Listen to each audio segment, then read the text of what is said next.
नमस्कार मित्रांनो, चला तर सुरुवात करूया आजच्या व्होकॅब्युलरी सेशनला. तर पाहूया आजचे सिनोनिम्स. पहिला शब्द आहे ट्रिव्हियल. ट्रिव्हियल म्हणजे क्षुल्लक, फारसे महत्त्व नसलेले.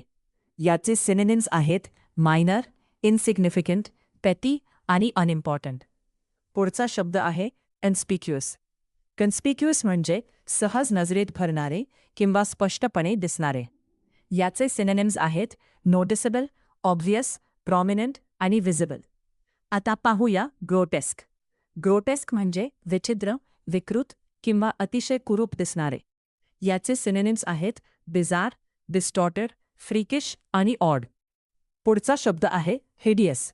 हिडियस म्हणजे अत्यंत कुरूप किंवा भयानक दिसणारे. याचे सिनोनिम्स आहेत अगली, हॉरिबल, रिपल्सिव्ह आणि गास्टली. आणि शेवटचा शब्द आहे रेकलेसनेस. रेकलेसनेस म्हणजे परिणामांची पर्वा न करता निष्काळजीपणे किंवा बेफिकीरपणे वागणे. याचे सिनोनिम्स आहेत केअरलेसनेस, रॅशनेस, नेग्लिजन्स आणि इररिस्पॉन्सिबिलिटी. आता पाहूया काही अँटॉनिम्स. पहिला शब्द आहे इनडिसिजन. इनडिसिजन म्हणजे निर्णय न घेण्याची अवस्था किंवा संभ्रम. याचे अँटॉनिम्स आहेत डिसिजन, डिटर्मिनेशन, रिझॉल्व्ह आणि सर्टन्टी. पुढचा शब्द आहे एक्सप्लॉइट. एक्सप्लॉइट म्हणजे एखाद्याचा किंवा एखाद्या गोष्टीचा स्वार्थासाठी गैरफायदा घेणे. याचे अँटॉनिम्स आहेत प्रोटेक्ट, डिफेंड, प्रिझर्व्ह आणि रिस्पेक्ट.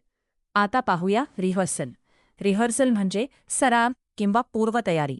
याचे अँटॉनिम्स आहेत परफॉर्मन्स, इम्प्रॉव्हिजेशन आणि स्पॉन्टेनिटी. पुढचा शब्द आहे क्लू. क्लू म्हणजे एखाद्या गोष्टीचा मागोवा घेण्यासाठी मिळणारा धागा किंवा संकेत. याचे अँटॉनिम्स आहेत मिस्ट्री, कन्फ्युजन, पझल आणि अनसर्टन्टी. आणि शेवटचा शब्द आहे नोटिसेबल. नोटिसेबल म्हणजे सहज लक्षात येणारे किंवा स्पष्टपणे दिसणारे. याचे अँटॉनिम्स आहेत अननोटिसेबल, इनव्हिजिबल, इनकॉन्स्पिक्युअस आणि हिडन.